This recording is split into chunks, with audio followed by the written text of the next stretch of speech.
YouTube while I'm still not banned, which is wonderful. So, and yeah, I'd messaged you about they took down my big page for no reason given.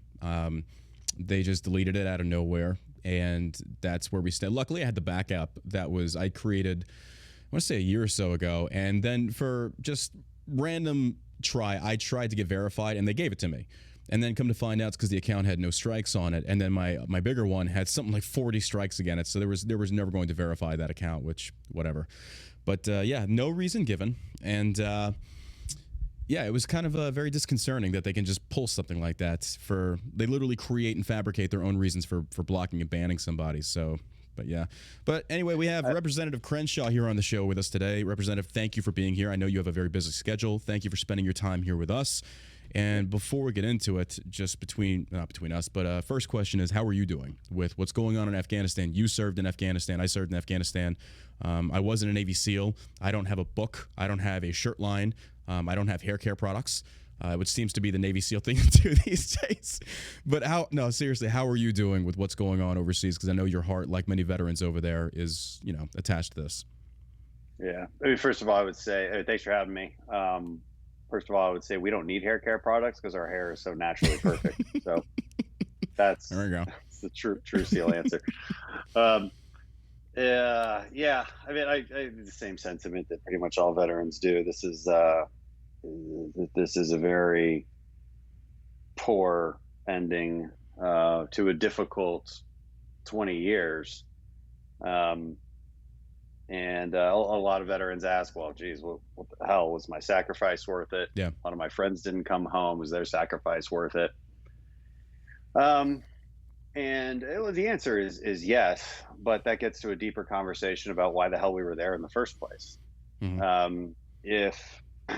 Which we're going to get into, because you've made your voice known as far as you are for a permanent troop presence there. But I was generally asking how you're doing psychologically, because I know, like with you and the rest of us, it's a reflection of what did we do over there. A lot of people are left questioning, was it worth it? Was this worth 20 years of sacrificing American money and American blood? Look, and the simple answer is yes, because for 20 years we didn't get any more 9/11s, and people forget that was the whole point. And it's easy to forget that. America has a very short attention span. A lot of the people signing up to fight now against the global war on terror, if we're even still doing that, doesn't seem like we are. Yeah. But they have no memory of 9/11. I mean, if you're 25 years old or even 30 years old right now, you really, because you were 10 when 9/11 happened, I mean, you probably don't really have a recollection of it, no real understanding of what it was. People don't. I recently, I was in New York City. We were filming a documentary with a firefighter there who I'd met through a SEAL friend of mine. And we got to talking at this wedding about a year ago, and he's just telling me his story of that day. And it was just so mind blowing. I was like, we have to go and film this for the 20th anniversary, film this story. And so we did. And let me just paint this one picture for you, where we're on the corner of the World Trade Center Memorial. And he's kind of stopped at the corner, and he's like, yeah, this is where we started. And he starts talking about this Burger King across the street. And he's like, yeah, man, that Burger King was a morgue, and that clothing store across the street, that was also a morgue. And people have no idea like where they're eating and where they're shopping like that. Yeah. People don't know what was happening here, even New Yorkers, because I mean, how many New Yorkers were actually there at that moment? And then certainly not that many were there collecting bodies. That was first responders. And so, there's just there's a memory loss about why we were doing it. And it's hard on those guys. Ask them how they feel. Met some more firefighters there, some who were there that day. Talked to Gold Star families. We did a call with a bunch of Gold Star families from the SEAL teams. Mm-hmm. And it was interesting to hear their perspective, and they don't have this exercise, and I don't think most veterans do. Depends on who you talk to. Mm-hmm. But I certainly have never had this sort of existential question: was it worth it? Oh God, was it all a waste? And these Gold Star families didn't have that question either. They were like, no, absolutely not. They were there to take the fight to the enemy that's constantly trying to kill us. Yeah. They had a very clear-headed understanding of that. Their frustration was Now, why did we give up on that fight? Hmm. Who's going to do it? That was actually their question over and over again. And it's important to get that story out, because when I'm yelled at by, when I have this debate with liberals, but the angriest people in this debate are conservatives. Well, It's a very, you can understand why though, because when we look about like what was it, 3 to 5 trillion spent in Afghanistan, I get your perspective as far as keeping a foothold there with the ability to monitor what's going on in the Middle East. And that was one of the questions we're going to get to as far as like how do we monitor what's going on in the Middle East to prevent terrorists from having a safe haven. But the one thing that I keep looking at is that even with minimal troop presence, Trump drew down forces to like what 5,000 in Afghanistan right before he left office. 5,000 troop presence, and you'd brought it up before. Minimal investment in that. Just in the sheer numbers that the Taliban rallied, which was like roughly 75,000 people in just under like 2 or 3 weeks. And to go off of that, like I think a lot of people didn't understand when Trump came out and said we've defeated ISIS. It's like no, we haven't. It's like ISIS is in hiding right now. You got them on the run, which is a good thing. But to sit there and declare that we've defeated ISIS, we've defeated Al Qaeda, we've defeated whatever the case is, it's like, no, you haven't. You've never conquered them. No one has ever conquered these people. You're not going to conquer these people. You cannot conquer a religious ideology. It just doesn't work. But with how quickly the Taliban rallied and brought those troops down, don't you think that if eventually, just like we saw the Afghan army fall as quickly as it did, it would be worthless to even have troops there? Because essentially when the Taliban gets the wild hair to actually do it, they will take over, or they were going to, through either violent means or non-violent means. I'm not sure it's clear that they would do it if we had a presence there. Minimal presence, and especially with close air support capability. And that's basically the situation we've been in for 6 or 7 years. People talk about nation building, and like everybody's mind just goes to that term. And you could argue that nation building, or trying to stand up a government, especially in rural Afghanistan, is an extremely costly endeavor that may not be worth it. But we haven't been doing that for 7 or 8 years. So we've had a pretty minimal cost.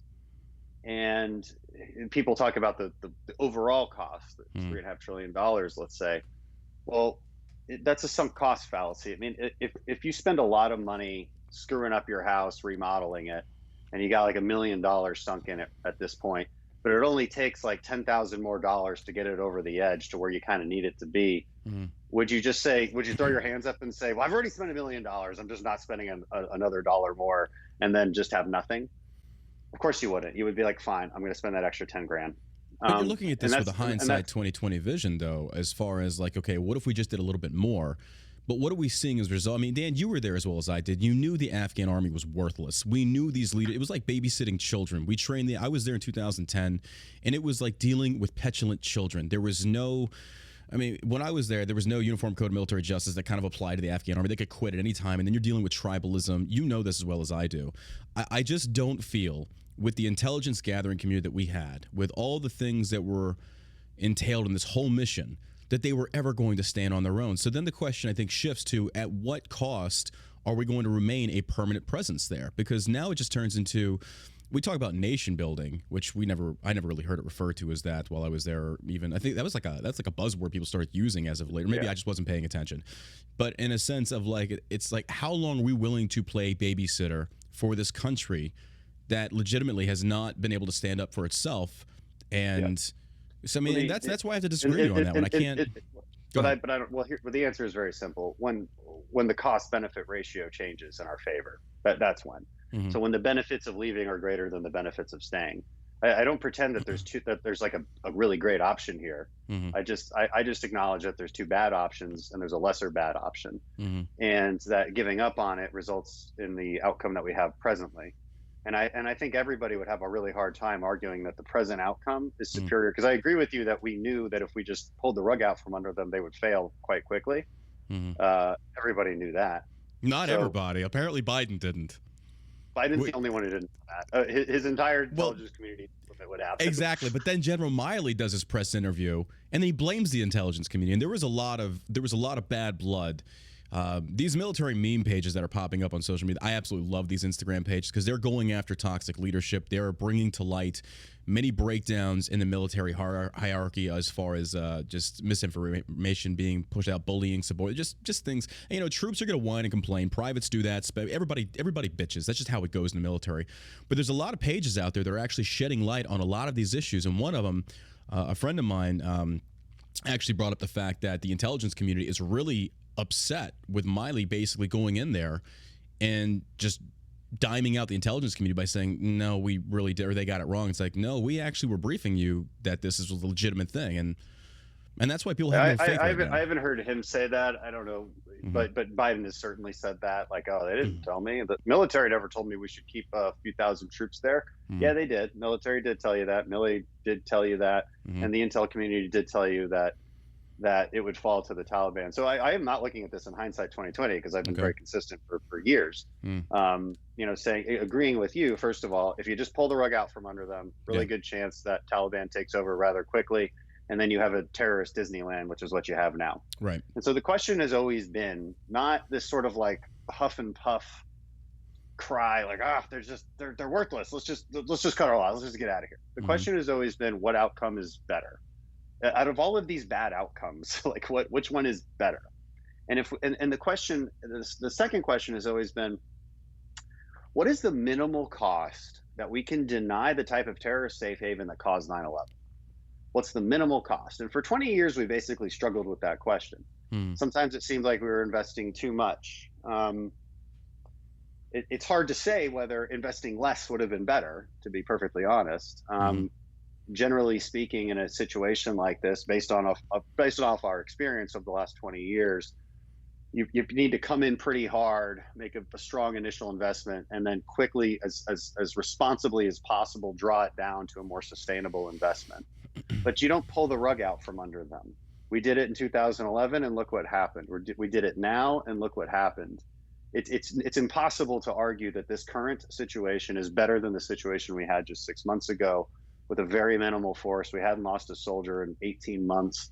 Which was negotiated through Trump, yeah. And Trump, I remember seeing Biden's speech a few days ago where he tried to deflect onto Trump, showcasing that, you know, Trump negotiated with the Taliban, but he didn't really go into the details of like what Trump actually negotiated with the Taliban. And people didn't seem to understand, like, negotiating with the Taliban isn't always a bad thing. When you're able to bring your enemies to the table and start talking various ways of like working together versus having violence, that's always something that's preferred. But I want to go back to what you just said, though. You said, just like in Iraq, the power vacuum that was created, that ISIS came out of nowhere, which is now replicated in Afghanistan. What about other countries, such as Pakistan, that is known to harbor terrorist safe havens? Like, where does that, again, I know you say you frame it as the question as, you know, what's the other possible outcome? But then you could also look towards where you're leaning towards and say, okay, well, if eventually they know that we are going to have a permanent troop presence, then they just shift focus to a different theater of operations, which we have no troop presence in. So my question is, how far would we have to go as a superpower to combat the GWAT?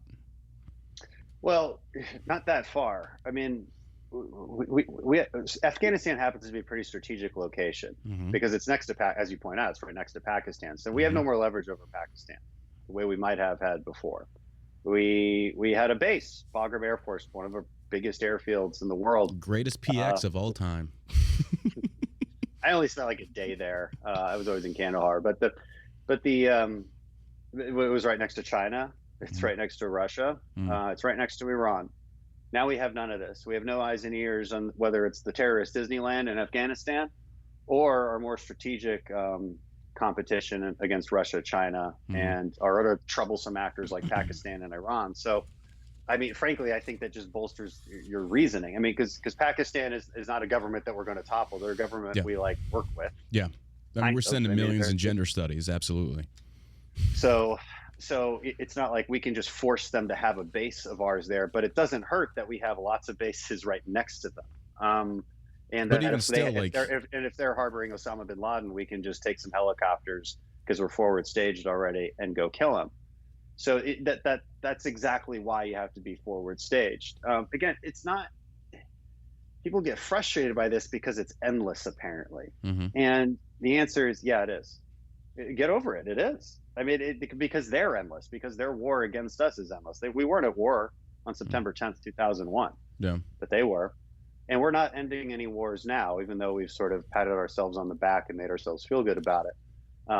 it's well, then let me shift it to where okay, so we're speculating your point of view here as far as what it would look like if we had maintained true presence there. Well, we're not. So I want to shift focus on to then what goes on now. And in my opinion, it was we need to ensure that we're strengthening our borders. We need to ensure that our security is tight. But it does bring up issues as far as like the Patriot Act and things like that were enacted by Bush that are still in effect, that people like Mitch McConnell still supported, renewed, in fact. And now we have great compromise of individual liberties for the sake of combating terrorism. Where do you see moving forward America going? Or where would you hope to see America move forward going to ensure that another 9/11 doesn't happen on American soil?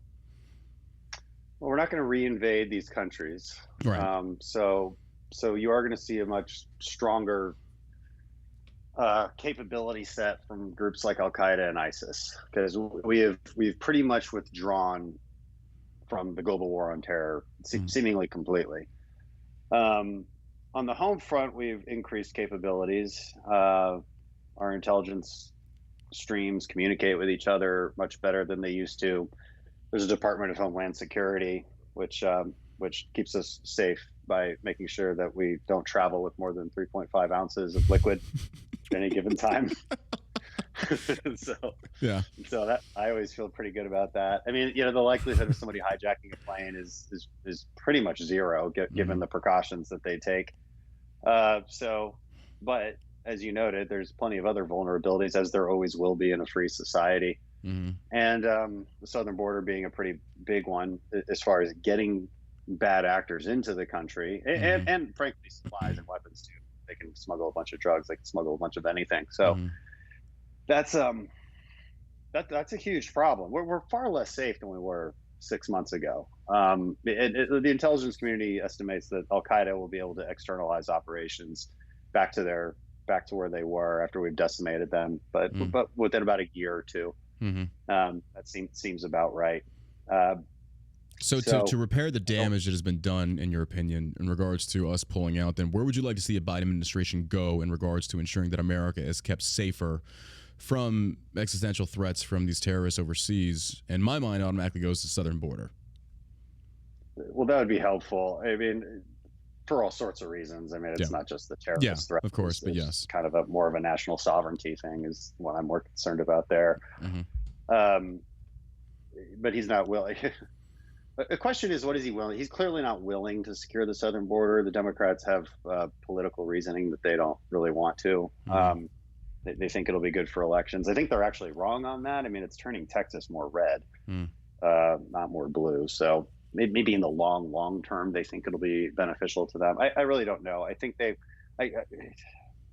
not as strategic as a lot on our side maybe thinks they are. They truly have a different worldview. Like they truly are more globalist, I guess would be the right term to use. I'm called a globalist, right? Because somebody saw my picture on some stupid website once. But yeah, I did get an email about that, about like ask Crenshaw why he's a globalist. What? Yeah, right. We'll get to a Q&A section here soon. People need to grow the F up. That's my real answer to that. I feel like your experience, like I can't even imagine the stuff you deal with on social media with your views. Like I disagree with some of your views. It's like, but I don't get nearly the hate that you, but also I'm not as big as you on social media, but you get some legitimate hate, like even veterans. Like when I posted about you, I even had people going in there like insulting your eye. And I'm like, okay, easy. It's like there's a way to disagree with somebody's politics, but when you start ad homing somebody's like a child. Yeah. Like, I do have to ask before I forget. How do you feel about Hassan Piker? I know you know who Hassan Piker is. He was the guy that insulted you from the Young Turks. Yeah. Well, apparently, I don't know. You probably don't know this, but Hassan Piker is huge on Twitch. This guy is clear. I remember I messaged you and some other people that Twitch is amazing for reaching certain demographics, and the fundraising on there is insane. Well, Hassan Piker, openly and known socialist, is clearing roughly $250,000 a month just in Twitch revenue, who just bought a $2.8 million house in California. Open socialist, that is, he came after you before, talking about like an honorable soldier plucked your eye out and stuff like that. But this open socialist now is no longer practicing, or he says he is, but teach their needs, I guess. And but I figured you'd like that because Mr. Socialist himself is out there blowing lots of money and not really. They trying all to are. Yeah, they all are. They're all such hypocrites. I mean, Socialism can only live off the back of traditional conservative values. Mhm. That's always how it has been. It's always how it will be. Um, what were we talking about? Oh, we were talking about southern border Yeah. and globalist ideology. So you have to understand that the left truly does believe in this sort of like global community and kind of a borderless world. They, they they they moralize with a heightened sense of compassion instead of using other tools of reason Mhm. to make their assessments and their opinions. So they're truly wired differently, Mhm. and I think that that explains a lot of why they don't believe in a border. Um, Other threats or the things Biden could do. I mean, at this point, if you're talking about a global war on terror, you really just have to be shoring up our alliances. Well, not necessarily Now the global. I mean more of America's interests here at home versus abroad. Like, what can we do to basically yeah, basic layman's and terms is how do we fortify our own perimeter? I don't see any difference between that conversation and the global war on terror because I think there's a false view that many people have. The kind of people you're online who really get mad at me, call me a neocon. Hmm. They live in a dream world where basically national defense means Navy SEALs on the shorelines on the beaches of Coronado with our binoculars over there looking for the Ruskies. That's not national defense. I mean, it's just not, like just like linking arms and like Yeah. waiting for the enemy and like protecting America. Like I swear that's how these people, these angry little guys online who yell at me. I think that's how they see it. And I'm sorry, but that's not national defense. Mm. National defense means you're forward deployed and you're building strategic alliances throughout the world. It's a 12-hour flight from here to the Middle East, so it's a Hmm. pretty small world that you live in, whether you like it or not. And you do have to be all over it, and you can and that can make your heart hurt and it can make you upset, but that's fine. Go write a fiction novel about how you wish it was. Um, I have to live in the real world, and in the real world, being being forward deployed is absolutely essential. Hmm. Because all those same people who get mad about this, they really loved it when Trump got Baghdadi and got Soleimani, right? And they Yeah. loved getting Osama bin Laden, and they say, well, why don't we just do stuff like that instead of having like a base out there? Hmm. And the obvious answer, as you know, is you don't get to have. Yeah. It's not either or. You have to Yeah. have both. You don't get to get Soleimani or Baghdadi or Osama bin Laden unless you're forward deployed, Hmm. and you don't get to even understand where they're at and be able to track them through if you don't have eyes and ears on the ground in a very persistent way. Hmm. And people just don't understand the tactical side of that, and therefore come up with these opinions that are not based in reality. Fair enough. Let's go ahead and get to the Q&A. I had a lot of callers or a lot of people write into the show, and they have a lot of good questions for you here. I know your audience. I know exactly what the questions are going to be. You might be surprised here. You might be surprised. All right. But first, I need you to say, hey, my name is Congressman Crenshaw, and I support Shell Shock CBD. No, I'm totally playing. I was totally going to use that soundbite later for a commercial. No. And you've got the Youth Summit coming up, too, because I saw you post about that in Houston. And you've got that on September 11th and 12th. For those that are listening, they can sign up ages 16 through 24. Yeah, 14 through 24. Excuse me, 14 through. So you've got Tony Robbins, you've got Ben Shapiro, you've got a lot of people coming. This is to basically, what is the intent behind this? Because I remember I read some of the comments. We were like, oh, they're trying to raise the new brown shirts. I find that completely ironic coming from Democrats that are for forced mandated jabs and vaccinations. And they're just a little upset because they can't pull together events like this. I mean, there's nothing like it on the left. Turning Point does events like these, of course. Those are great. Those are what Turning Point does are basically high production events, but they're a rally. They're a rally for activists to show up to. I lost all faith and support in Turning Point when Trump went after the Second Amendment, and Turning Point literally said nothing. When the NRA kowtowed and they bowed down, Turning Point lost all my respect. Kirk has been off the mark on a lot of different things coming up as of late. And I just, honestly, I see them as grifters. I see them as political grifters when it comes to, and I called it, I was like, what if Trump does not get elected, Turning Point's going to have to stand behind, and we're going to see it come to fruition in 2024. But when you have an organization that is founded on, AKA what they say, big government sucks, and then you turn around and you're promoting big government programs, and I think that a lot of conservatives are starting to understand like libertarian principles in regards to shrinking certain government entities because we are clearly having our rights violated in the name of safety. And when I have Turning Point out there, when they come out and they say, oh, by the way, we're a nonprofit, we can't openly discourage anything that politically is said, I find that to be very hypocritical when the CEO and the founder says nothing personally about Trump's and I think a lot of things that Trump didn't know what he was talking about when it came to bump stock bans, suppressors, body armor styles and types. And when he was coming out and saying this, he was speaking out of his ass, quite frankly. But the problem that I had is that these organizations that are supposedly pro-freedom, pro-2A, said nothing. So how can I put my faith and interest in somebody that when the time comes for it, you're silent?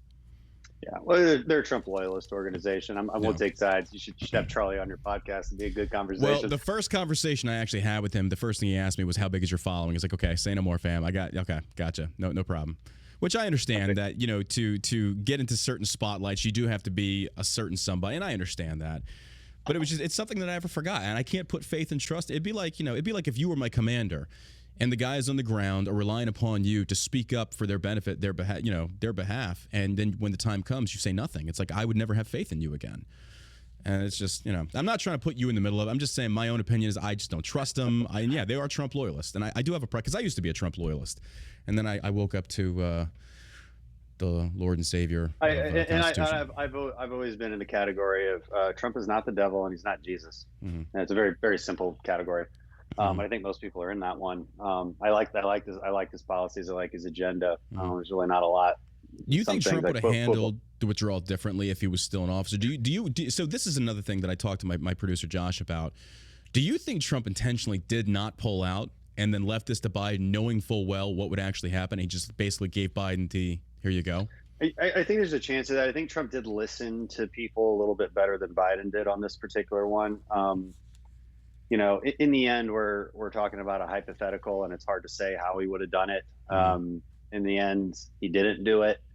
I think there's a lot of conservatives that want to defend Trump on this, and they get really wrapped around exactly what he would have done, which is kind of a silly place to go because one, we don't know, we're just kind of making it up.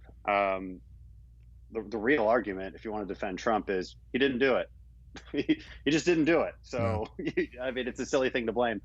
In my experience, he did listen, and he agreed to a conditions-based withdrawal, which would be different than what Biden did.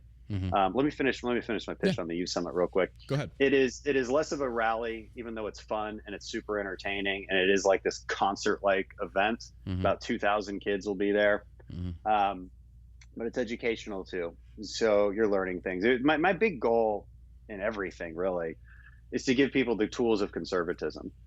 Excuse me. The way you do that in today's America is through a mix of entertainment and intellectualism. If you're too intellectual and you're just writing for you're not writing for National Review, and people like me love reading that. But it's hard to get a big audience there. So you got to be on social media. You got to have shorter videos. If you want to do longer form conversations, you do podcasts. I have a podcast. I recorded 2 today, and they're in-depth conversations. And so that's where you get the policy from. And the Youth Summit will be kind of a mix of all that. And it's important to be both. I mean, there's a lot of really popular right-wing politicians and pundits that are really just entertainers. And, tell me about it. Yeah, I know. Yeah. And they go to Congress and they're entertaining you, and they'll say the slogans just like you want to hear.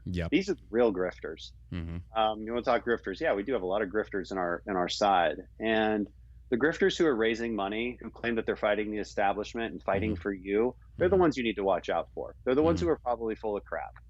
And I'll give you credit for the fact that you stand for your principles, whether I agree with them or not. The fact is that you actually do stand for what you believe in.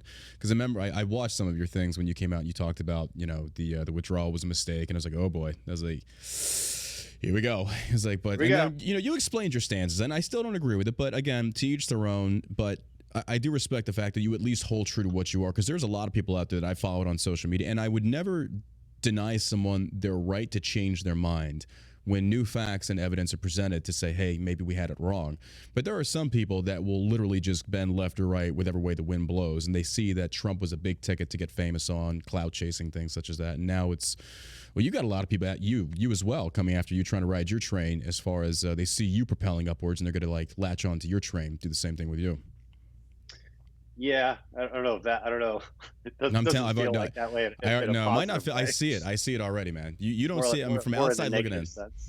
It seems to me like I get the people who like to take swipes at me are maybe in that category. Like, we can get a fight picked with Dan, that it'll boost me. I see that from my own side quite a bit. Mm-hmm. Okay, so the youth summit. You had anything else to add on that? Oh no, it's going to be awesome. And if you're under 24, that's in Houston. Yeah, it's in Houston, September 11th and 12th. The 11th will be we'll do like a special presentation about 9/11. The guys from Black Rifle Coffee will be there. We'll do pictures. I'm shocked that Best is getting into the political. Now, JT, I love JT. He comes by, we talk. I'm honestly shocked to see them push into this realm because I know Black Rifle has done their best to kind of stay. But as of recent years, it's like, okay, they're coming out and saying, I got mad respect for them for doing that. And I don't even drink Black Rifle. I like Starbucks. I like the pumpkin spice. I guess I'm not the typical bro vet. I know.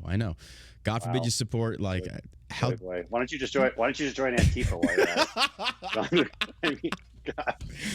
I mean, they've done amazing things for veterans, but people don't read. It's just like why BRCC catches all this heat because nobody actually researches or nobody actually delves into, like, Evan Hafer lost a bet and donated some money to a campaign. I was like, okay, I get that. I understand that. And then they come out and they say, well, they didn't support Kyle Rittenhouse. That's not what happened. A podcaster said they supported him or they sponsored him. Then Black Rifle's like, no, we didn't. And it's not that they're against him. It's like, but don't use our. It'd be like somebody doing the same with your name or Shell Shock. It's like, you don't have the right to do that. I was like, you can't sit there and franchise my name without my blessing. So people, they pulled on that. And then they're like, oh, well, they don't support Rittenhouse. So it's like the bro-vet culture came in and they basically turned leftists and they tried to attack BRCC. And it's like, look, I'll condemn them when they do something I don't agree with. But this, it's like, is this really what we're arguing about? But the one thing is when Evan Hafer did the interview with the New York Times, like, bro, when you pick up a snake, what the hell did you think was going to happen? Like, and then he retweets it. And I'm like, I can't defend you after this, man. Like, you retweeted the article. What do you want me to say? So. Yeah, I would have given him that political advice. The New York Times will never give you what you want there. Because, like, they've gotten kind of political, but in the end, they're a coffee company. I mean, you talk to them, they're like, we're a coffee company. Everybody chill out. And, and as far as more than anything, they've culturally normalized guns in a way that nobody else ever has. And yet they're still not 2A enough for the kind of people that you're talking about who go after them. And we really got to stop that nonsense. Like, I don't understand why so many on our side, their priority is tearing down people on their side as opposed to fighting the left, or more importantly, thinking of good arguments that would persuade people to see it our way. And culturally speaking, what Black Rifle has done with their hilarious videos and just the way they market, it's done more for gun culture than anything else I can think of. That's really where the battle is, because there's just people who don't like the fact that you have guns. And if you want to fight that by marching down the street, dressed up as your favorite Call of Duty character, playing cosplay. Well, I am not touching this one. Work. Dakota Meyer said something very similar. He got roasted. And this is where I have to disagree. I think the infighting is needed. You've got to purge that. I know. He basically talked about people. I know. Healthy debate is fine, right? Yeah. But this is not healthy, and this is when childlike. Yeah, but when do you see healthy debate on Instagram and Twitter? Like, you don't see it. It happens in things like this. Every once in a while, I get a very nuanced question. But look, my point on the 2A stuff is, like, 2A needs to take some pointers from the pro-life community. Remember when the pro-life community was holding up signs of dead fetuses and screaming about murderers and God will smite you? That stopped. The pro-life community is largely led by young women who talk about love of children. It's led by people making the scientific arguments. This 2A community really needs to take some lessons from that. Instead of marching down the street dressed up like Call of Duty character with a kit that you never wore overseas, we all know it. Okay.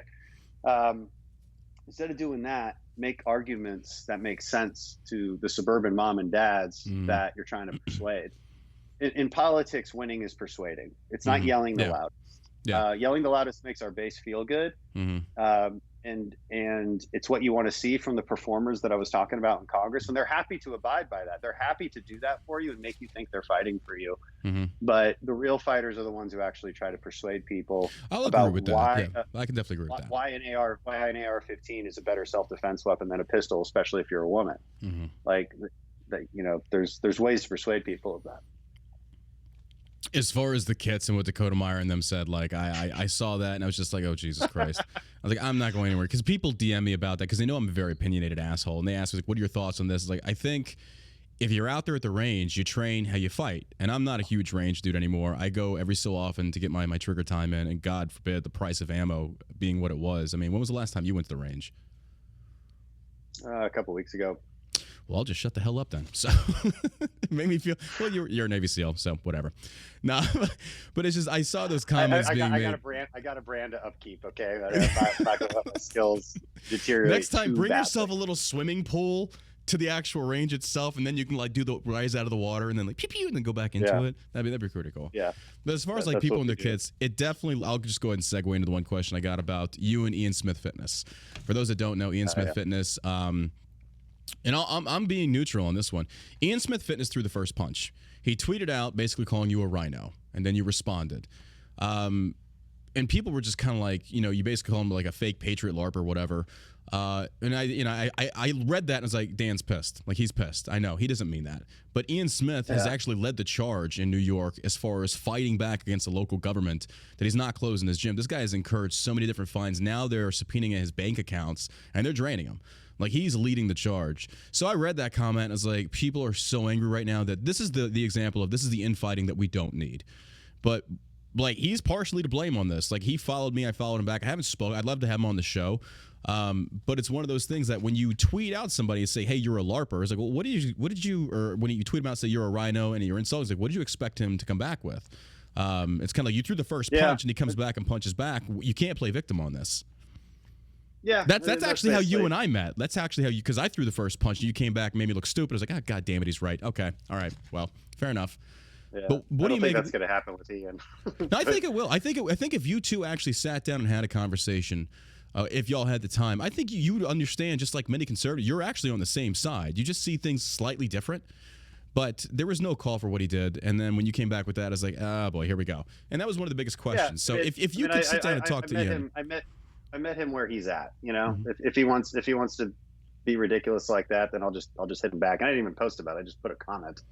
Yeah, but you know, when you comment, that's like the hand of God reaching down and saying, boop. It's like, oh, okay, here we go. The truth is, like, a part of it's just exhaustion with this type of guy, right? This type of tough talking guy who's just throwing arrows for no particular reason, doesn't really know what he's talking about. You're going to call me names because of a foreign policy disagreement. What the hell do you know about this subject? You know, and so it's just, I'm just kind of exhausted by it, to be honest, and I have no patience for it. And like, it's just, but it's honestly, the most I've really thought about it is, look, you take a swipe at me, I'm going to swipe back. It's as simple as that. And then I move on. I don't really spend a lot of time thinking about it. Some of the weird comments were like, you can't talk about him that way. He's this gym owner. Okay. I mean, I don't understand why that gives you immunity and gives you the right to be an asshole to me out of nowhere. Like, I'm confused about how these things are related. Well, I think it's the fact that he owns a gym and he's actually standing against the government that is trying to impose all these tyrannical viewpoints. Well, good on him. He stood up for himself. I mean, which I support. I'm pretty sure. I might have. I'm not sure. I might have posted something about supporting him a long time ago. Yeah. And back when it started, it's like, good on you. I just don't understand how that's related to you randomly talking shit to me for no particular reason over a subject that you're clearly not well versed on. And again, like, if you have a question or a difference of opinion, by all means voice it, but do so with at least a slight bit of humility. I'm guilty of that. I'm guilty of that too. These like insulting, like, neocon rhino. What the hell does that mean? That's like the left calling somebody racist. That's like our version of the racist word, and it's become just meaningless. And I think neocon is more of like the boomer ideology of when somebody says neocon, I don't think racist. I see what you're saying, like the left's version of that. I think neocon is more of the idea of like your Mitch McConnells, your Senator McCain's. They ties in with rhino. Essentially, people that use the conservative or the Republican name, or like a Liz Cheney, and then you turn around and you adopt like these leftist viewpoints. Say, for example, Liz Cheney, when she talked about that she was favor of impeachment of Trump on January 6th, supposed insurrection. That you sit there and you now deny facts, you deny common sense, simply buying into a narrative, like McCain, who who basically put the nail in the coffin, Obamacare. It's like, bro, like you're for universal health care. That's not a conservative value. That's not a Republican thing. So people would say, yeah, you're a neocon, you're a shill, you're a sellout to the Republican Party. And I can actually agree with that. So I think that's where it's linked up to when they say neocon. It's that you're basically Republican and name rhino, whatever. And people call you that all the time. Okay. So that's a fine definition, just like racism has an actual definition, but then everything is neocon and everything is rhino and everything is racist. And that's my point. I mean, it's become a meaningless term. People do define it differently. Sometimes people define it like you. Sometimes people define neocon as basically the endless wars crowd, Man, when you pushed that out there, I was like, oh Jesus! I was like, this is a fight that he doesn't want to pick. I was like, I would have worded it. It's just me, but it's like the endless war crowd. It's like that's almost like the overwhelming majority of the veteran community. It's like fuck me, but I get what you're saying though. I get your stance on that. Community. Not the veterans I know. People have a pretty nuanced. It's we got to get out of this sort of it's all or nothing mentality, which is Joe Biden's mentality. And what I mean by that is that, and again, the inability to distinguish between huge presence, huge nation building, and a residual security force like we've had for the past few years that is giving us a large amount of benefit for pretty minimal cost. We didn't have democratic elections in South Korea until the 80s. 30 years after we kept troops there, we still have 30,000 troops there. So this doesn't drive anybody crazy. Because we inherited that, though. I mean, to be fair, we inherited that. I mean, and I understand why. I get it. Like, as far as like South Korea, true presence in South Korea. Like, we grew up, that was already established. We grew up with that. It was inherited. It was given down to us. And now we have a new age of, I think, more Republicans that are coming out, especially in the veteran community, saying, we're kind of tired of this. We're kind of sick of this. Like, I think the other part was, what was the end state? Like, there was no clear vision moving. At first, when Bush said, we're going to go over there, we're going to give them some freedom seeds called bullets. It's good stuff. There was no. Yeah, I'm great at my impersonations. There was no clear end game, because at first, like even Bush, we've been lied to so much, and I understand a lot of it's kind of like Fauci with the COVID stuff. Information changes and outcomes changes, decisions change, and I can understand, respect that. When we first pushed into Iraq during the invasion, I was stuck over there for the invasion when I was 17, and originally Bush had told us, like, hey, for example, if you were in the invasion force, you're not going to turn into an occupying force because you fought this war. We don't want you there because of what you went through. We want fresh troops. And that quickly changed, and it wound up being my first tour. It was 17 months over there for the invasion. So things change over time, and I think the American public is getting a little tired of saying, hey, we're moving the goalpost yet again.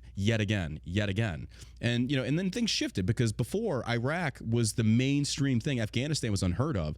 And then you had Korengal, Restrepo hit the scene. I was at COP Michigan, and it dealt with that stuff over in Afghanistan. And then suddenly that became the new household word. That became the focus. And then eventually, like the one quote said, and I love it, it said, America stopped being at war. The troops were at war. America was at the mall. And people stopped caring. And then eventually it's just kind of like, now a lot of veterans are kind of like, good. Like, we're tired of sending our boys and girls over to go fight wars the Afghanis can't do on their own. Yeah, but I have trouble finding veterans who are happy with the way this turned out. Oh, true. But you can't define everything else prior to that based upon the withdrawal turnout, though. I mean, I don't think there's a single veteran out there that's happy with how this withdrawal went down. My argument has been there's no other way to have this withdrawal go down. If your goal is to withdraw to zero troops, then this was always going to be it. And these are always your choices. And I wish they weren't your choices, but these are your choices. And I think what you're describing is what I think the biggest failure of the last 20 years, well, there's a lot, but one is a lack of communication with the public about what the point was. And since Bush, you've had every politician say, look, we're going to end it now. We're going to end it now, without really being honest with the public about what we're doing. And what we're doing is effectively this sort of endless war of preventing terrorist safe haven. Because so on day one, everybody said, let's go to Afghanistan. Everybody was in on that. Okay. And day two was a difficult question. Okay, we kicked some butt. Now what? Do we just let it go back to the way it was, the situation that led up to this? Or do we stay and continue preventing it? That's not an easy question to answer. And every leader has had to answer it. And what they've really fumbled, and they've answered it, right? They've answered it by saying, we're going to keep staying. We're going to keep staying. Now, what they've fumbled is the communication of that. And the difficulty of that question. And again, the people who get so emotional about this, who scream neocon at me, refuse to acknowledge that that's actually a pretty serious question that needs answering, and it is far from obvious that it's a superior alternative to just let the Taliban take back over 19 years ago. Right. So if you listen to Tucker Carlson, that would be his argument. It's that we should have done this 19 years ago. Well, okay, but is it really that? Would that really be better for us? Is it for the last 19 years you would have had the same exact circumstances that led to 9/11 in the first place? I'm not sure that that's better. Right. Now it's unfalsifiable. Like I can't have two different Hypothesis, tracks yeah, in the timeline and compare them both. But can we at least admit that it's a pretty serious question and not at all clear that would be a better option? That's, again, people get so mad about this, and we got to take the emotion out of our politics. And I'm concerned about our now wait a minute. No, wait, Dan. To be fair on that one, you are just as guilty as far as why the emotion is involved in politics, because absolutely you are. Bro, come on. When you tweet AOC, you get the right going like, yes, like when you, and I'm not saying it's in a negative thing, but you do get the people. And the reason I say that is everyone's guilty of this. And I've said this many times on the podcast, is that politics have now replaced the Kardashians. You and the political spectrum are now the new reality TV. And it's actually a good thing if you think about it. More people are now involved in the political arena than I think ever before in the history of the United States of America, because right now, y'all are all in the spotlight. Everything you tweet, everything you say, every comment you make on Instagram triggers emotions. And yes, you're right. It is 100% difficult to remove emotional tag. And I've had to work on that myself personally, because we have a lot of pent-up anger, especially in the infantry, that you do have to remove emotion and start asking ourselves hard-hitting questions. So, okay, what is the logical response to this? Not the emotional, the logical. But yes, emotion is involved, because you have many people out there trying to get these sound bites, trying to own the libs, and you've said it before as well. And when these things just continue to snowball, naturally people are going to get very upset. When you have Joy Reid coming out on MSNBC and her guest, and she's encouraging this, calls us the American Taliban, bro, that gets my blood fueling. Like, I don't believe in hitting women, but I do believe in equality. So it's like, send them over to the Middle East and let them experience firsthand what the Taliban are actually like. Yeah, I mean, I still disagree. I'm compared to how emotional people get, I'm pretty low on the spectrum. And I don't name call, right? Like I don't say any, and I've only, AOC, for instance, probably tweeted her. We've actually tweeted back at each other maybe like a total of 5 times. Really? People don't realize that. Yeah. People think we're always at each other. It's just because I'm we're both just talking about in general. I know. You actually got me thinking as you were joking about that. I'm curious what people's opinions will be, because I'm kind of concerned about this one. The women in the draft. Which is I believe passed out of committee in the Armed Services Committee, and we haven't had a draft since '73 though. So yeah, it's kind of I mean, for those of us who understand that, it's kind of a non-issue, but it's still an interesting question, and I'm not sure where the veteran community is going to land on that one. To be honest. All right, let me get you some of these questions, because I know you got a busy schedule. And again, thank you for being here. I was asking you a question, but it didn't oh, work. No. Are you asking me on that one? Honestly, I think it's a non-issue. I don't think women have a problem with that. I think it's the feminists that are going to. The fat, blue-haired lesbian ones are going to have it, but they're not going to serve anyway. They're too fat. Like, nobody cares. I think, honestly, the women that are fighting right now, I think our generation, we're the same age. I think our generation has definitely become way more culturally progressive in a sense of the equality of rights that are covered by the Constitution. Say, for example, homosexuality and the marriage. And I take it a step further. It's like, I don't think government should have any role in that. I think that's, if you want to base that in religion or whatever, there should be no government involvement, except for outside of like taxes and things such that. I get that. But I think the newer generation of veterans, well, just to start this one right off the bat, I think the first step our military needs to do as far as leadership goes is you ban TikTok within the military. Like, no service member should be allowed to have a TikTok, because I am tired of watching these cringe videos from these military servicemen and women making these stupidest videos I've ever seen in my entire life while in uniform. Because when I got big on social media, I was doing motivational rants and fat shaming and stuff like that.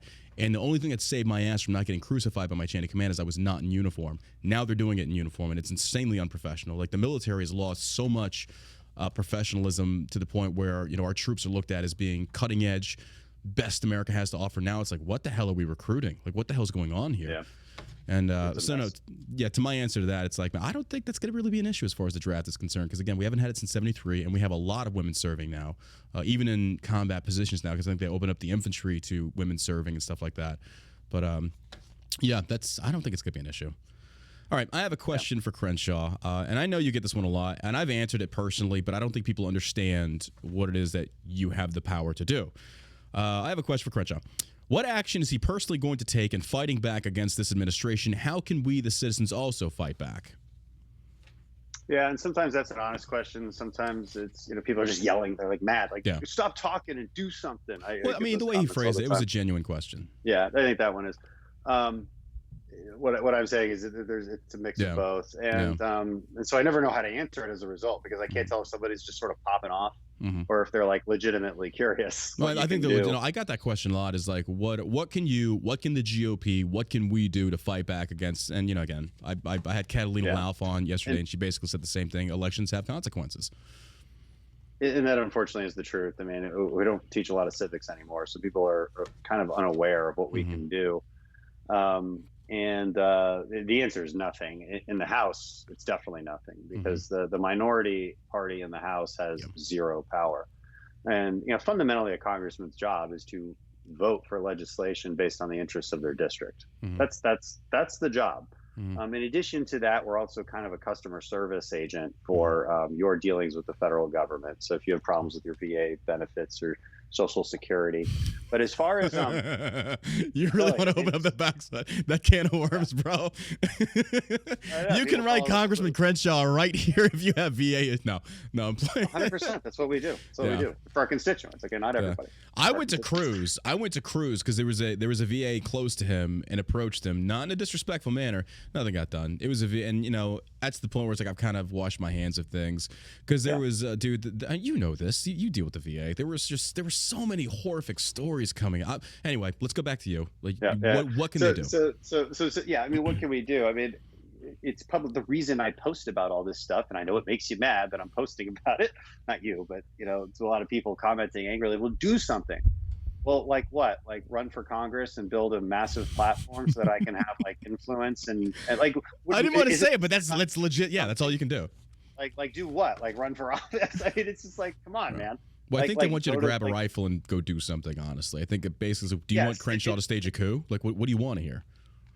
Exactly. And it kind of exhausts me to, but if people are genuinely curious, I don't have a satisfying answer for them. When we regain the majority, and I think we will, you can engage in that oversight capability. I mean, the action we took recently, I'm going to keep reposting this, is we've repurposed our whistleblower page. Because remember, I was doing the whistleblower thing against the military. Now we've repurposed that page for any officials in the State Department, Department of Defense, the intelligence community, to come forth with their version of how this decision making happened. Who was told what compared to what the Biden administration is saying. So that'll be part of the accountability phase. I mean, look, I was in the prevention phase for years. Like, hey, don't do this. This will be stupid. This will end in a very, very bad outcome. Okay, you did it anyway. Then we moved quickly into, okay, how do we salvage this? We were all up in, not all of us, but Republican veterans were up in DC this week demanding a vote on a bill that would just demand a plan for getting Americans and equipment out of Afghanistan. And Pelosi still has refused to convene the House. Will not convene the House, won't vote on it. And that's I think they're voting down those amendments. And that's where you have actually tried to do something. But again, if you don't have the majority in the House, there's literally nothing you can do. There's nothing. Yeah. That's just how democracy works, guys. Yeah. And that's why I think it's so important to get people to the polls. It is. It is. And a lot of people think their vote doesn't count. You really got to stop thinking that. It's it matters. My first election was. Go ahead. I'm sorry. Yeah, well, I was just saying, my first election was 155 vote margin. We have a member of Congress who won by 6 votes. So your vote matters quite a bit. And if the next question is about election integrity, that's another reason why election integrity matters. Which is what Texas and Georgia and states like Florida have tried to implement in regards to ensuring that people feel confident in their vote. But what are you going to say to those that actually, and this is a recurring question, is like, what do you say to people that have literally no faith in the election outcomes because they feel like, and again, there is more cases showing now in regards to voter fraud. There was one in California, there was one recently in Arizona, and we're not talking about like 10 ballots. We're talking about thousands of ballots. I have to look at those, but I mean, I look at Texas. In Texas alone, there's hundreds of cases. at different varying levels of how many ballots you're talking about. So, Hmm. yeah, it's always been a problem. We fight the left on this all the time. Now, some on our side just want to hear that there's hundreds of thousands, and like Hmm. I see no evidence for it, and I can't pretend that I do. If you But did, though, if say for example these things did surface, that there was hundreds of thousands of ballot harvesting things such as that, would you then that's an change your stance? algorithm. Yeah, would you then change your stance on that and say, okay, there is something here to investigate? Yeah, Okay. if I saw the evidence for it, we looked pretty closely at it in Hmm. the Navarro report, which was the best summary of all of the allegations, was Peter Navarro's report from the White House. So Hmm. um, we just can't find anything. If it surfaces, obviously, I mean, it's just such a weird position that I was put in recently, because what we were talking about at that viral Illinois GOP event was like the best way to argue for this, really. Hmm. The best way to argue for election integrity. And my argument was, look, you have to argue it based on, first of all, the provable facts, Hmm. but also make a good argument that persuades people. If you just start screaming in somebody's face that Trump won, you're not going to convince them that election integrity is important. Hmm. That's just a fact. And if that actually matters, if the issue actually matters to you as much as you say it does, then your goal should be persuasion. Hmm. And there's a way to talk about an election integrity that's a lot more and provable, that will convince the other side, or at least people in the middle, that you do need rules of the game that are strictly enforced. Hmm. We all want to get to the same place, but again, we have this problem on our side where if somebody isn't willing to like outdo the next person as far as the extremeness of what they're going to say, then they're a rhino.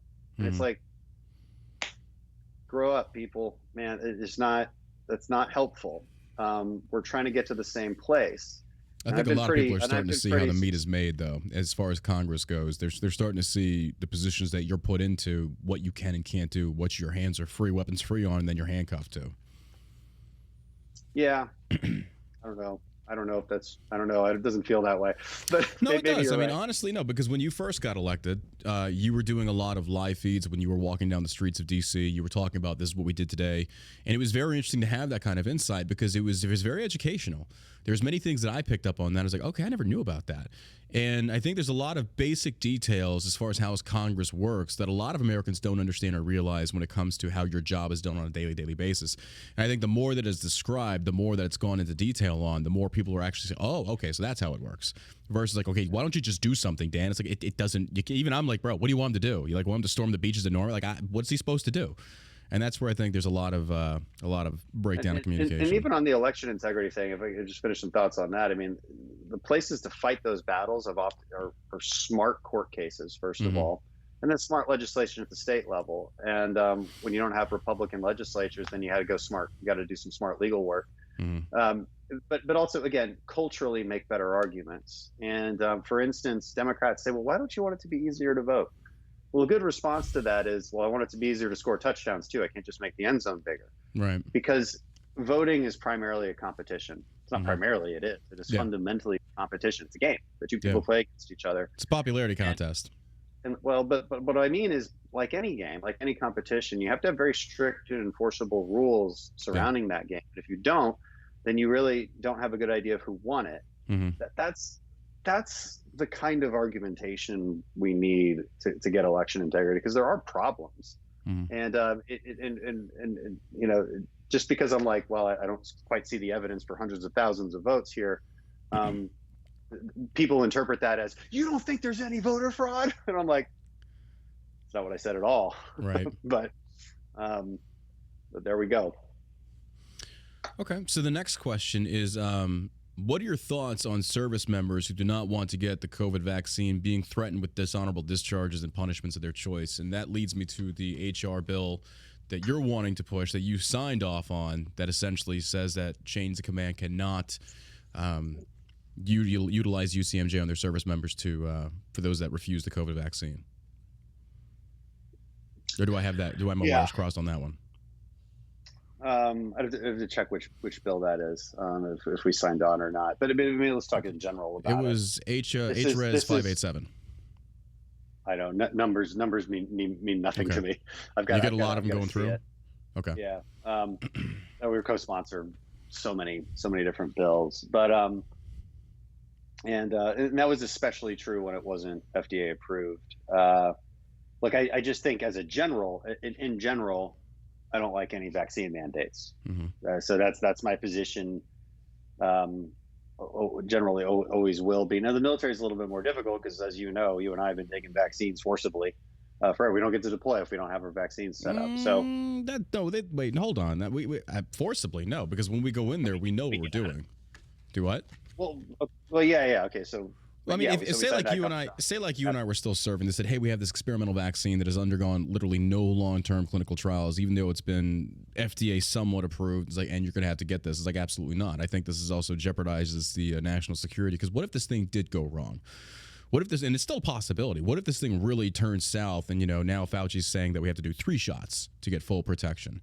But I still believe that if, like, the military should do like a grandfather clause in the sense of like, okay, hey, for those that are currently in, even though I know it's according to their science that you can still spread it, you can still get it. But as far as Yeah, like I mean, service members being forced. just from a basic civil liberties standpoint, I still agree with you. And just it would be better policy to allow this particular vaccine to still be voluntary. If for no other reason, because people are just upset about it and it's not worth the fight. I think that's a good enough policy reason. Um, you know, I don't see any evidence that the vaccine is dangerous or ever will be proven to be. But if people are so angry about it, and you're going to lose service members, you're going to lose nurses at hospitals who refuse to take it. It's not worth the fight. Mm-hmm. And You're talking about the fight to enforce it. yeah, to the Okay. fight to enforce it. You know, people have especially since taking the vaccine clearly makes you very safe from serious illness. So it is not the case that somebody who hasn't taken the vaccine is a big threat to a vaccinated person. Therefore, you can't make the argument that you need to protect them from each other. Mm-hmm. And so just given how emotional this has become, it would be better policy to continue to not mandate it. To stop mandating it, let's say. So that remains my stance. I mean, What should service members do? Most of ours. What should service members do that are having this forced on them from their chain of command? It's hard to say. Because there's nothing we can do for you if it's DoD policy, and it is FDA approved now. So, I mean, you could look for a religious exemption. Mm-hmm. You think they're going to pull that though? Because I think everybody and their mom's going to try and utilize that. They sure will. Yeah, I'm not sure. I'm not sure I have a great answer for you. Okay. I would just take the vaccine, to be perfectly honest, and not ruin your career. See, I wouldn't. I would do the exact opposite. I would fight it. I'd fight it with everything. Maybe it's because I'm a dick though. Because when somebody says, "Hey, you have to do this," it's like, okay, you know what? No. Like, I just don't like that. I mean, again, it's the military. I get what your stance is, but I don't like it either. I'm just trying to give somebody some kind of. I have no reason to think the vaccine is unsafe, right? Uh-huh. If you want to fight it, by all means, fight it, but you will end your career apparently, because that's unfortunately where we've gone. I wish it weren't so, but it is, and so you kind of have to deal with that reality. I mean, if you were currently in the military, John, right now, and you were waiting on that next promotion, like, are you sure you would do that? I don't know. Maybe you would. I did. I actually did. I got out. I was I was at like 13, 14 years. I'd already reenlisted indefinitely, and then I was given the opportunity to separate honorably because I had a social media explosion and I saw other opportunities and I didn't agree with the war anymore. And so they basically 4187 me out. They said, if you want to choose to voluntarily separate honorably, then we will allow you to. I was like, abso-fucking-lutely. So did it, got out, making way more money now, hell of a lot happier. I can actually be a big mouth and not be pee-pee smacked for it. So, but no, I think I get that question a lot from people. A lot of guys that are serving. I tell them, like, look, man, it's like, you got 2 choices. Either you do or you don't. You stand for what you believe in and you deal with the ramifications of said thing, which are honorable, or you choose to get the vaccine. I don't condemn you either way. But when it comes to the idea of sacrifice and standing for what you believe in, I think people tend to forget that's going to come with repercussions that you're also going to, like Ian Smith Fitness. He's dealing with so many court cases, so much money. But But the thing is, like, that's part of sacrifice. That's part of standing up for what your thoughts and beliefs are. So, all right. Yeah. I think all of those situations are apples and oranges, but I get it. Anyway, my advice is really the same: fight it if you want, but I don't. I wouldn't necessarily recommend that in this case. I don't like Ian Smith, obviously, but I'll give him a little bit more benefit of the doubt here because, like, you're protecting a business, you're protecting people's jobs. Mm, There's very clear cut consequences for mm-hmm, giving in, mm-hmm. which is why I supported him when he did that, and still do. I just don't like him as a person because he's randomly dog shit to me online. But because I don't see any evidence. I don't want to. We're dwelling on this a lot, Okay. but Okay. anyway, Okay. it's, All you right. shouldn't mandate vaccines or masks or anything because the COVID does what it wants, whether you like it or not, as we've learned over and Mm. over again for the last Well, couple a of lot of years. troops look up to you, though. They look up to you as kind of like you are, based upon the platform that you have created. You're a big face in the GOP, and you're a huge face in the veteran community. So a lot of these young bucks are looking up to you to say, "Hey, Crenshaw, what can we do?"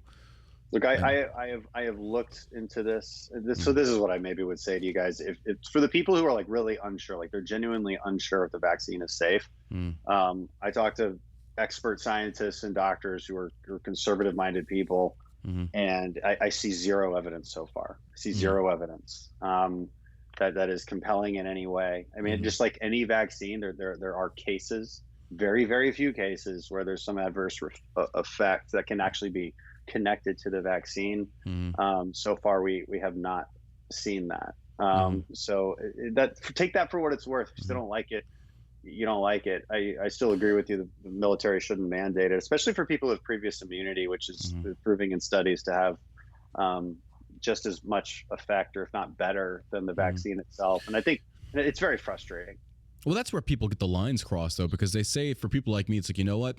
I'm not a scientist, but I've seen points change over this last year that Fauci is flip flop, and again, it's a lot of back and forth because the science changes sometimes, or the discovery of certain things change.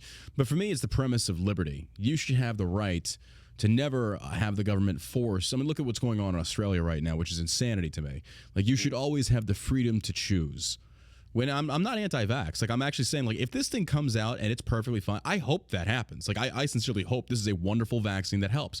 But until I know for 100% shadow of a doubt that we actually undergo some long-term trials, we see this thing in the long term. Okay, because I mean, smallpox, they had a long-term, because people were like, well, you got vaccinated when you joined the military. Yes, these vaccinations also had been tried and tested for a very long period of time. So, and I think that's where a lot of people are like, we're actually in agreement on many things. It's just like, I don't want to do it right now, but I kind of want to do it later. So, Yeah, I think a lot of people are making very rational decisions too. They're like, I'm really not at risk from COVID, so they don't want to take it, and it's a perfectly rational 81% place. obese. 81% of casualties from COVID are obese, but nobody's saying anything about that, because if you do, God bless, you're a fat shamer. I mean, nah. Yeah, it's absolutely true. Yeah. Yeah. All right, Mr. Crenshaw, first and foremost, thank you for your service to our country, military, and public office. We hear a lot of talk from the GOP, Senate, Congress, and down to our representatives, but we aren't seeing much action. Okay, you know what? I'm going to skip that. We literally just covered that. As far as, when you're the minority in Congress, what the hell are you going to do? Okay, this is a good one. What is the game plan? This comes to us from Izila. He says, what is the game plan on American equipment, weapon systems left to defund the ANA now being used by the Taliban? Also, are there any plans to support the resistance force against Taliban, or are they officially on their own? Yeah. Well, there is no game plan. Because Congress won't reconvene. Right. Yeah. I mean, our bill that Republicans wanted to pass was simply telling the administration they need a game plan. It's not up to Congress to build a game plan. That's specifically an executive branch role. Right. And what would you do? Look, there's not a lot you can do at this point. We just want to hear that they care about it. And these last few days, we've been trying to get State Department to actually go forward and grease the wheels to get country clearances for these private planes, these private operations, getting people out. They finally started doing it. They were too late to it, and now we're hearing that Taliban aren't letting these people take off. So, it's very frustrating. As far as the equipment goes, I see no path forward on that unless you just bomb it. That ain't gonna happen. There ain't no way. People are like, why would we just bomb? It's like, how much collateral damage and civilian deaths would occur? Like that, it's not even an option. And this stuff is spread to the winds. It's not like, at first it was all in one place in a parking lot. People really have to be, again, this kind of goes back to how this all happened. But the intelligence community said very clearly, we're not sure when the Taliban will take over, but they're definitely taking over. 2 months to 6 months to a year. So knowing that, why didn't you just say all stop? Yeah. all stop. Let's maybe look at other ideas here. It's very frustrating. Well, we could do that because we didn't want mean tweets. Yeah, mean tweets. Mean tweets. That's what people vote on. Sometimes. Well, this comes from Tom Hesse. He says, I want to say thank you for sponsoring H Resolution 587 to protect military members from the abuse of power from top brass threatening to destroy our lives if we don't get the vaccine. That's the one I was referencing. And again, that can't even be voted upon because, again, House isn't even in session. So. Yeah, Democrats would never vote for that. They would never make it to the floor. Yeah. That's why I posted it to people. It's like, hey, get your representatives to vote on this. But again, when you are the minority, unless you got some freaking Democrats crossing the aisle on something when it comes to COVID, highly doubtful. So, that's why I said, like, the best I can do for you at this point is give you my honest assessment of the vaccine, and it's going to make some people mad. Yeah. But I already want to punch you in the face just from you. No, I just want to. Question for Congressman Dan Crenshaw: would it be fair to put treason on the table for Biden administration? And I know the answer to these, but this is a very reoccurring question that I see repeatedly, and I think for you to answer, it's going to hold more weight than me. But the question is, would it be fair to put treason on the table for Biden administration, literally aiding the enemy of the United States, or is this more of an impeachable offense?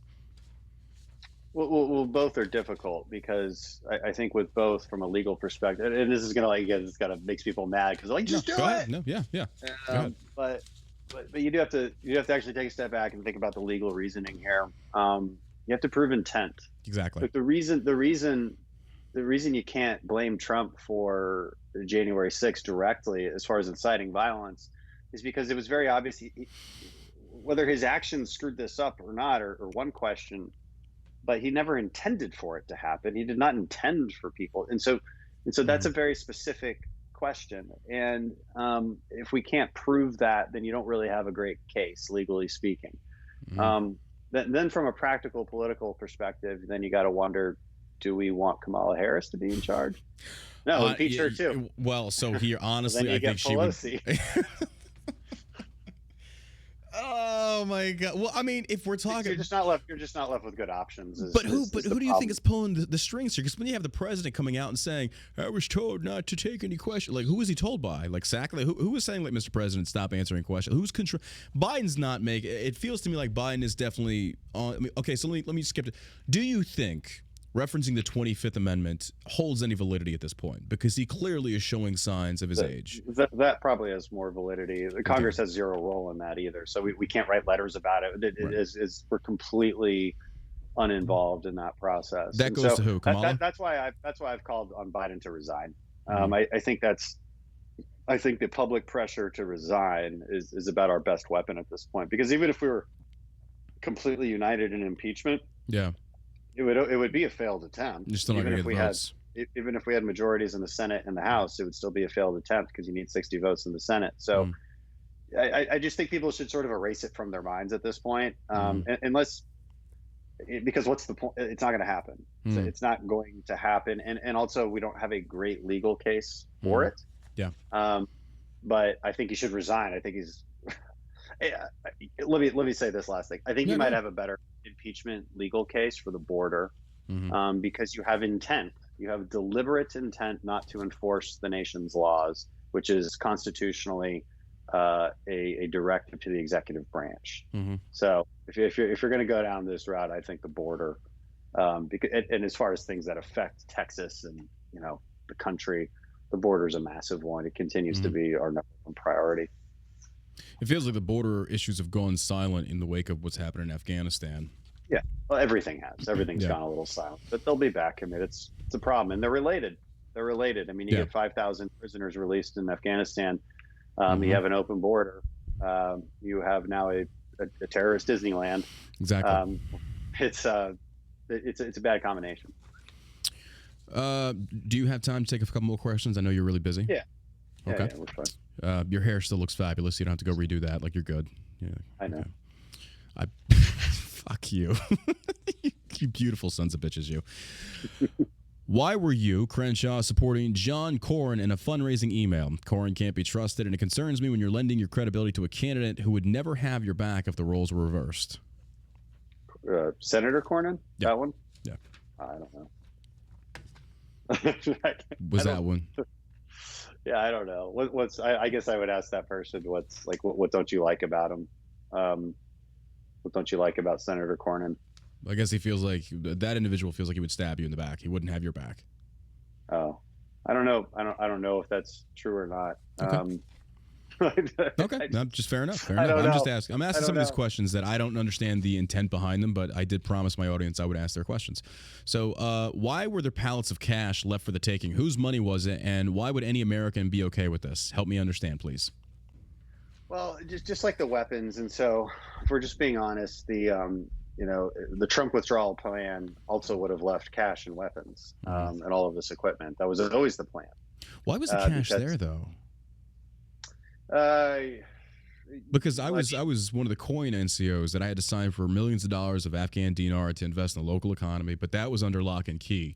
And especially, and we also had plans that if the base, for whatever reason, that stuff got burned.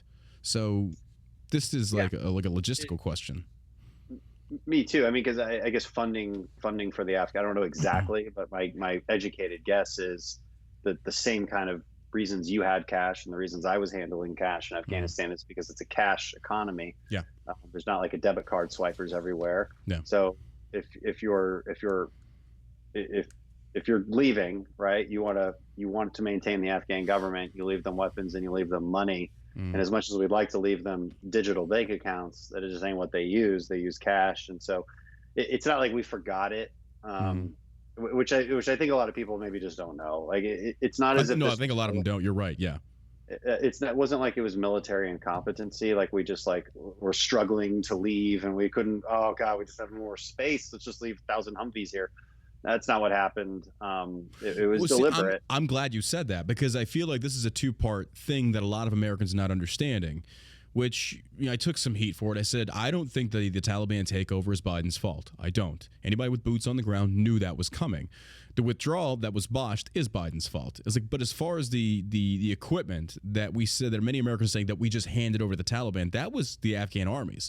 That was the people of Afghanistan's equipment. And then now, this is the other thing that is possibly coming to light in regards to the phone call between Biden and the Afghanistan president, who, by the way, when that kicked off, the Afghan president loaded up a chopper full of cash and deuces, took off to the Russian embassy. It's like, well, what do you expect when you tell your forces to stand down? There is no pushback. Like there is no fighting. So it's the Afghanistan's president's fault. He negotiated with the Taliban, but now there's talk. And again, you know as well as I do, misinformation and fake news is everywhere. So I don't know where to go to get accurate in reporting. But if there was a potential call where Biden had influence on the Afghani president, essentially going arms up and trying to negotiate with the Taliban, and it just went south, this also could be Biden's fault. It's all Biden's fault. You think so? You think even the Taliban takeover is Biden's fault? Yeah, I mean, if you leave a power vacuum, the Taliban are going to take over. Okay. So I mean, I don't know whose fault it would be. You can blame the Afghans, but the Afghans have been trained for 20 years. Look, they're a brand new country too. We 20 years is nothing. But they're not new at fighting. I think no, they're not. But it kind of depends on which Afghans you're dealing with. True. There's a difference between fighting as an insurgent and fighting as a conventional army. Right. The insurgents always have the advantage. So we're a very unique military that can forward deploy and deal with very difficult problems. And I think the expectation that they could have just done that is a bit fantastical. Without our very minimal support. And again, by the end, we're giving very minimal support that kept the entire situation afloat. So yeah, I still blame Biden for literally everything. Because I actually like hearing that. I do like it. And literally everything. Bad gas mileage, high mortgage. It's all Biden. It's all Biden. Let's blame Biden on everything. My producer, Josh, just asked me a very good question. Josh wanted to be on here, but unfortunately, we only have room enough for one camera and things. But big thank you to Josh for setting all this up. Everything here. Josh is one of the unsung heroes of this show. But Josh asks, he says, if Republicans take back the House and Senate, what's the first thing you do? I think focus on what a lot of Americans actually care about, which is healthcare. Now, granted, we would still have Biden, so everything we pass wouldn't get signed into a law. But let's think of idealistically about what the contract for America 2021 or 2022 would look like, which is something we're building out now, trying to have those arguments internally about what policy looks like, so that we're not having that McCain moment for the healthcare repeal and replace, for instance. getting it right ahead of time. Healthcare is just something I deal with more than most other subjects. People probably don't realize that. Mm-hmm. People think I probably just do national security stuff. I'm not even on those committees. Right. Because Well, I can I affect think those people don't know about those committees either. I think people just see it as Senate, House, executive branch. They don't know about committees versus senators being on those committees, what those committees are responsible for. And again, I think then it's a good thing that, like I said, that you and many other people like you have built up these social media followings that you can educate the public on the inner workings of Congress, of these committees, of what their roles are in our day-to-day activities or American life or in the government. And I think it's a good thing that more people get eyes on this and they get educated on this, regardless if you like what you or others are doing. The fact that you understand the intricacies of the government and what the various roles within it are, I think educational, that's important that people understand and learn that. Yeah, yeah. I mean, because it's not intuitive, but No. In any case, healthcare is a big one. Energy policy is a big one. Where do you stand on healthcare? I'm pro healthcare. If there was ever a political answer, that was the most political answer I have ever heard in interviews. Well, who isn't pro healthcare? But I mean, as far as like the current debacle that we have, which if you like, I know you know who Milton Friedman was, and Friedman. He talked a lot I'll about. answer your question seriously. Okay. I was like, are you really gonna make me do this? Like, come on, Dan. Like, what? Where do you stand on socialized medicine? Before you start summarizing Milton Friedman's argument, I need to give you a serious answer. Look, the Republican response to healthcare is, it kind of always has been. We've just never articulated it well. And one of my, I think, strengths is the ability to kind of articulate complicated issues in forms that people can understand. And so we have to be looking at healthcare the way we look. The big question in healthcare is cost, and who's footing the bill, and delivering healthcare for the needy. Okay, so the Democrats say healthcare is a right. Now, technically, that can't be true because I can't subscript your services to give me something. Right. Now, that doesn't mean that we don't have a national interest in people having access to good healthcare. Right. That's not a terrible goal to have. It's a pretty good goal to have. So how do you get there? Which originally was for the mentally handicapped, physically unable, those that literally couldn't work. They would be covered through the benefit of other people. But unfortunately, as you know, many people are manipulating and milking the system. That's a problem, and so but let's just put everybody into that category, right? People who can't really afford even a sensible insurance premium on their own. There's tens of millions of people like that, and what we've basically done is we put them on Medicaid, and then we created Obamacare. And Obamacare is really just an expansion of Medicaid. There's there is an individual market for it, but it's gotten extremely expensive. Because of a lot of the burdens that are put on insurance companies to do it, and a few other reasons. And so Republicans need to provide a different vision, okay, that isn't just sort of adding to these failed programs that are just kind of, they're like a clunky car with black smoke popping out of it, but we're still pushing it forward. Like, come on, let's just make this work. I think you need to talk to Americans about a different vision for healthcare and relate it to something like food stamps. So food is not a right, but it is something that we agree that maybe people should have so they don't starve to death. Okay, so how do we deliver food to people who can't afford it? We give them food stamps, we give them a voucher, and then they go buy it. Now, what we don't do is say, hey, go pick out whatever you want at the grocery store, and the cashier will just charge some third party, and then you're on your way. You don't even know how much it costs. But that's how we do healthcare. That's a silly way to do healthcare. And so what we're trying to restructure over time, and this will take time, I mean, a decade at least. So if we had full control over the government, super majorities over the government, it would still take a decade. And it should, because you don't want to just take a hammer to the system, right? Especially with something as personal as healthcare. So you need to make it a premium support system where you're delivering money to the patient instead of the patients who need it, as opposed to delivering what Obamacare does, subsidizing the insurance companies, right? Or what many of our programs do, which is maybe subsidize hospital systems. If they care for uninsured, for instance, there's these programs that subsidize them. And to roll that back, you do have to empower the patient to buy healthcare on the free market. And because our big problem is cost. So, and to get costs down, you have to use free market principles of choice and competition. And you do that by empowering the patient through a premium support model. So that's about as simply as I can explain it. Right. But that's the vision that we need to center around, and frankly, nobody's ever explained it. Yeah, that's been the problem.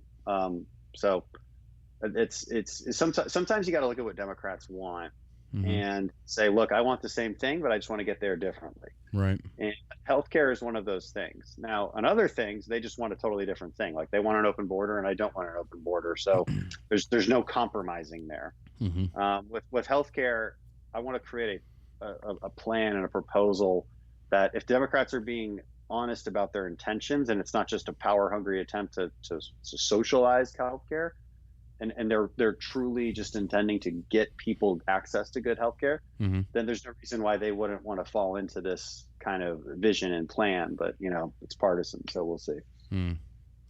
Well, Congressman, I want to say thank you very much for coming on the show today. I know you're a very busy man. You've been taking a lot of heat, and I can only imagine what you're dealing with mentally, just like the rest of us, as far as the fall of Afghanistan and stuff like that. But again, what do you have coming up as far as the youth summit, so people that are tuning in can attend or register if they're local to the Houston area for September 11th to 12th? Yeah, go to CrenshawYouthSummit.com. September 11th and 12th, like you said, we got a lot of speakers: Ben Shapiro, Tony Robbins, Michael Knowles, Megyn Kelly, JP Sears going to do a comedy bit, guys from Black Rifle Coffee. It's going to be pretty cool and educational. I mean, awesome. The goal is, half entertainment, but also give you the tools of conservatism. I'll speak. We've got a pretty fun kind of opening scene on Saturday morning that you don't want to miss. So if you're listening, sign up. Dan, thank you again for coming on. I appreciate you dedicating your time to this. I know you're a very busy man. Thanks, John. It was good to be with you. You as well, man. Take care. Bye. All right, ladies and gentlemen, that concludes this episode of the All American Savage Show podcast. 1 second, let me come right back, see my and of course my camera doesn't work because I have it synced into Skype. Again, a big thank you to Congressman Crenshaw for coming on here, Representative Crenshaw for coming in here, and like I said, I know he's a very busy man. And again, I don't agree with all his policies, but at least he came on here, explained it the best of his abilities. And again, if you'd like to listen to this episode, it is first, number one, brought to you by Shell Shock CBD. Code SUB, S-U-B, for the month of September is going to save you 20% on your subscriptions. Ooh, daddy. That's right, September. There you have it. This is unfortunately what I'm working with in the studio right now. I have to make my own sound effects, so that's all you're going to get from me. Again, you can check this out on YouTube, SoundCloud, iTunes, and now we are on Spotify. It should be populating today or tomorrow, but we will be on Spotify. I want to say thank you for all the subscriptions on Twitch, all the donated bits. Thank you for all the super chats on YouTube. I appreciate you guys and girls getting our voices out there, increasing the viewership, increasing the downloads, the listens. Without you, this would not be possible. So every single one of you, when you hit that share button, when you tell your friends about this, you are what makes this successful. So the Savage Nation, or the Savage Army rather, Michael Savage already has that, but the Savage Army is growing. And I want to say from the bottom of my heart, thank you for allowing us to do this, to entertain, to educate, and to troll the fuck out of the left. God bless you, and you stay savage.